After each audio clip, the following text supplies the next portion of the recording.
igreja, casa de Deus, também nossa casa. A liturgia da palavra de Deus hoje nos traz muitas verdades de fé.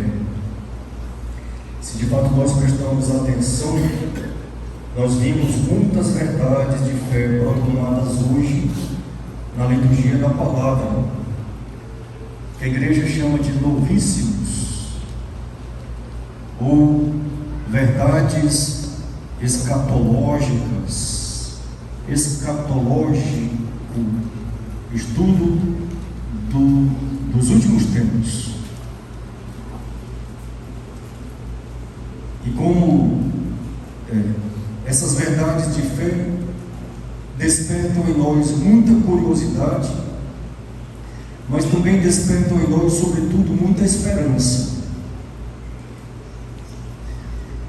Como de fato colocamos sempre vida e morte, terra e céu, ou inferno e céu, perdição, salvação, e como, meus irmãos e irmãs, tudo isso encontramos na palavra de Deus hoje. O que é pecado, senão distanciamento daquele que é o grande outro, o Deus, distanciamento daquele que é o outro, os irmãos e irmãs.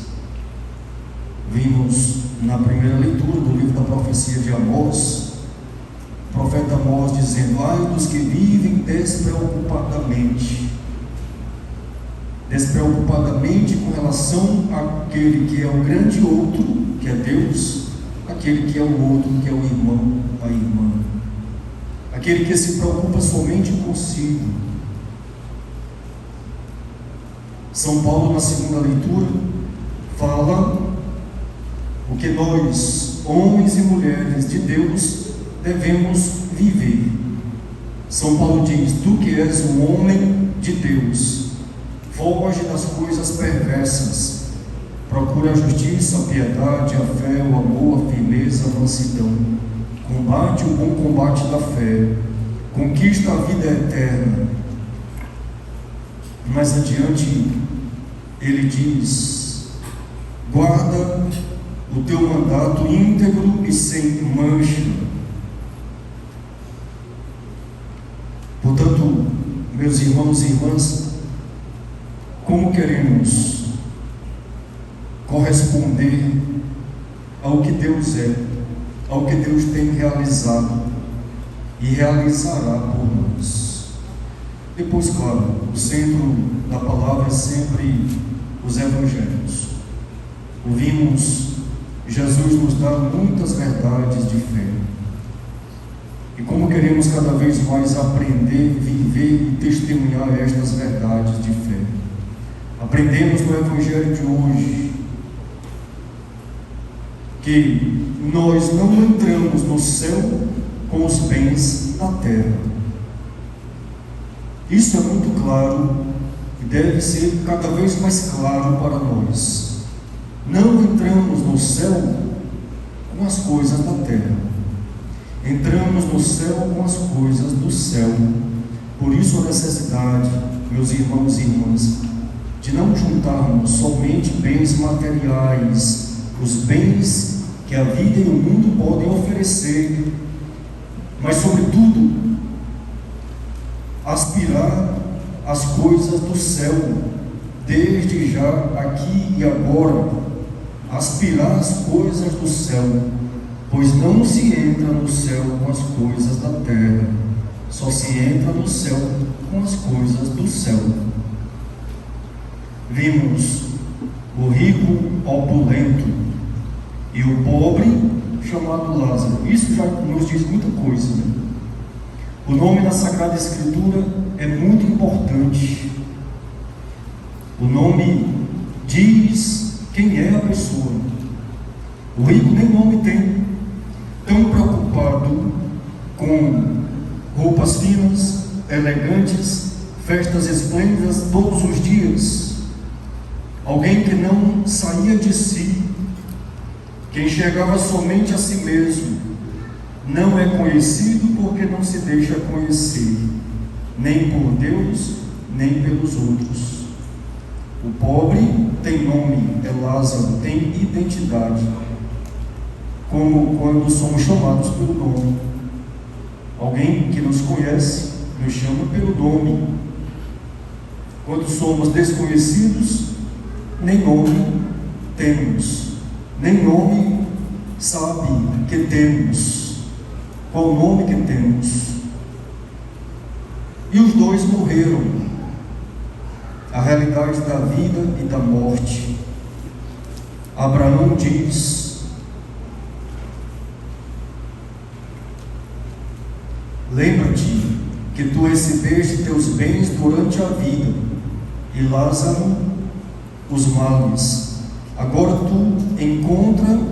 ele encontra aqui consolo, e tu és atormentado. Por isso a necessidade, meus irmãos e irmãs, de cultivarmos as realidades do céu já aqui e agora na terra. Vemos o rico participar da mansão dos mortos e Lázaro participando da mansão dos ricos. E vimos que existe um abismo entre o rico e Lázaro, como existe um abismo entre o céu e o inferno. O inferno é um lugar inferior, o céu é um lugar superior. Aprendemos desta passagem do Evangelho o que a igreja chama juízo particular, ou julgamento particular. O julgamento particular que acontece logo após a morte. Assim ensina o catecismo da Igreja Católica, a doutrina da nossa igreja.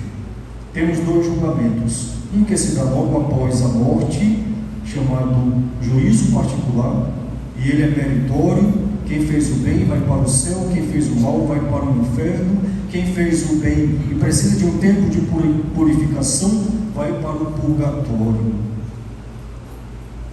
Por isso vale sempre lembrar que a igreja, e nós que somos igreja, devemos rezar sempre pelos nossos irmãos e irmãs que estão no purgatório. O Santo Padre Pio falava muito dessa necessidade de rezarmos por aqueles que estão no purgatório. Inferno é o lugar daqueles que excluíram Deus e excluíram os irmãos de sua vida. Deus, meus irmãos e irmãs, irmãos e irmãs, irmãos e irmãs, Deus não julga nem condena ninguém. A própria pessoa escolhe. Aquele que não crê já é condenado. O próprio Jesus diz.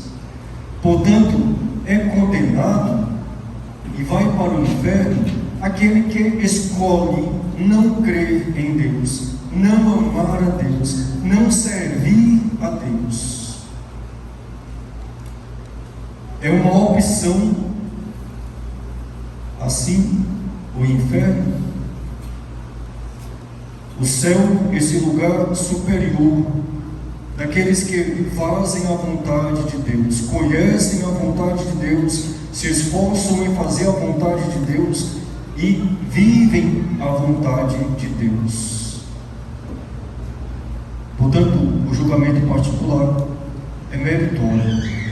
Por isso a necessidade de fazermos o bem.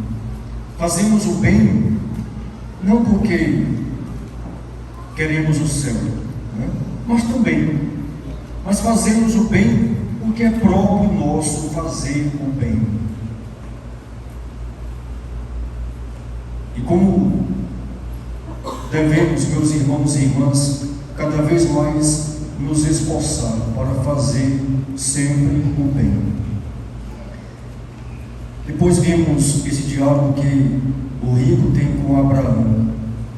E nesse diálogo, Abraão faz o rico conhecer as realidades últimas da vida. Nós, por exemplo, acreditamos na ressurreição, não acreditamos na reencarnação. Como é bom a gente acreditar nisso e alimentar a nossa fé nas verdades de nossa fé. Reencarnação não é uma doutrina cristã católica. Acreditamos na ressurreição da carne. Não temos vários corpos. A nossa alma habita, nossa alma que é eterna, só habita em um corpo que é corruptível. Acreditamos na ressurreição desta carne, deste corpo que nós temos. Por isso a teologia do corpo é tão importante. Por isso nós tratamos o nosso corpo como templo de Deus, morada de Deus, habitação de Deus. Aquele que diz: o corpo é meu, eu faço dele o que eu quero. Nós cremos que o nosso corpo é templo de Deus, morada de Deus, habitação de Deus. Deus nos deu, Deus também pedirá contas dele. Por isso a necessidade de respeitarmos o nosso corpo, respeitarmos o corpo de todas as pessoas. Porque ele é criatura de Deus, é templo de Deus, morada de Deus, habitação de Deus. Cremos na ressurreição do corpo, na ressurreição da carne. Não acreditamos na reencarnação, não é uma doutrina, portanto, nossa, cristã católica. Cremos na vida eterna. E aí, meus irmãos e irmãs, no fim dos tempos, Jesus Cristo reunirá todos, os que estão no céu, os que estão no purgatório, os que estão no inferno, e terá este segundo e julgamento final, não baseado mais no mérito, mas baseado na misericórdia de Deus. E aí nós não temos ciência a respeito disso, né? Por exemplo, claro que todo exemplo é meio difícil, meio complicado de dizer, né? Mas, por exemplo, a pessoa que fez, durante toda a sua vida, fez o bem. No último instante de sua vida, se revoltou com Deus. Para onde vai? E a pessoa que durante toda a vida fez o mal, mas no último instante de sua vida, ela se abriu para Deus. Para onde vai? De acordo com o julgamento particular, quem fez o bem durante toda a vida vai para o céu, quem fez o mal durante toda a vida vai para o inferno. Mas isso não funciona no julgamento final. O julgamento final que não é baseado naquilo que eu fiz, mas é baseado na misericórdia de Deus. E nós não sabemos quantificar a misericórdia de Deus. Por isso não temos ciência disso, né? Quem vai para o céu, quem vai para o inferno? Claro que para o inferno vão todos aqueles que recusaram de forma eterna o céu, recusaram eternamente Deus, recusaram eternamente amar a Deus, servir a Deus, crer em Deus. Para o céu vão aqueles que acreditam a Deus, em Deus, amam a Deus. Mas isso vale no juízo particular. No julgamento final, nós não sabemos. Somente Deus sabe. Porque a misericórdia de Deus é infinita.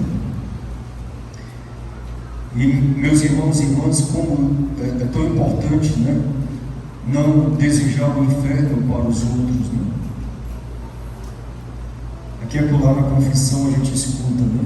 Padre, meu pai me mandou para o inferno. A gente ri para não chorar. Meu Deus, um pai. Claro que no calor da emoção, no calor do momento, a gente diz coisas que a gente não acredita, né? E nem quer. Mas evitemos, né? Evitemos esse tipo de linguajar. A palavra tem grande poder, né? Ainda mais uma palavra de um pai lançada sobre um filho, né? E como isso traz tanta importância na vida dos filhos.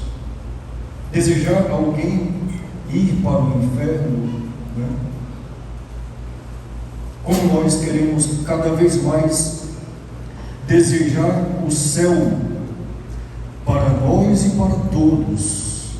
Nós que vivemos aqui na terra, nos esforçamos em conquistar as realidades do céu já aqui na terra, sabendo que não entramos no céu sem as coisas do céu. Entramos no céu com as coisas do céu. Como queremos fazer o bem sem exigir recompensas? Fazemos o bem porque é próprio nosso de fazer o bem. Claro que Deus, vendo que fazemos o bem, nos dará a recompensa. Quantas recompensas Ele já nos dá aqui e agora na terra, quanto mais nos dará no céu. Queremos cada vez mais crer na ressurreição da carne. Queremos cada vez mais crer na vida eterna. Para nós, a vida não se resume aqui na terra, como aqueles que resumem a vida no ter, no poder, no prazer. Enganam-se aqueles que a vida se resume nisso. A vida é muito mais do que isso. Vive verdadeiramente aquele que faz a vontade de Deus, e vive eternamente aquele que acolhe, se esforça em viver e vive a vontade de Deus. São Paulo já nos lembrava que nenhuma realidade deve nos tirar do amor de Deus, do amor que Deus tem por nós, do amor que nós temos para Deus. Portanto, que a liturgia da palavra de Deus hoje nos alcance, nos alimente, nos fortaleça, que as realidades do céu sejam por nós já vividas e testemunhadas no aqui e agora de nossas vidas. Nos preparemos com alegria, com amor, com esperança, vivendo o céu já aqui e agora, mas sobretudo desejando ver a face de Deus, lá onde está o céu. Que a liturgia da palavra nos alimente, nos fortaleça, nos anime, que a Eucaristia nos alimente, no desejo que cada vez mais o céu se faça presente no meio de nós. Louvado seja o nosso Senhor Jesus Cristo. Creio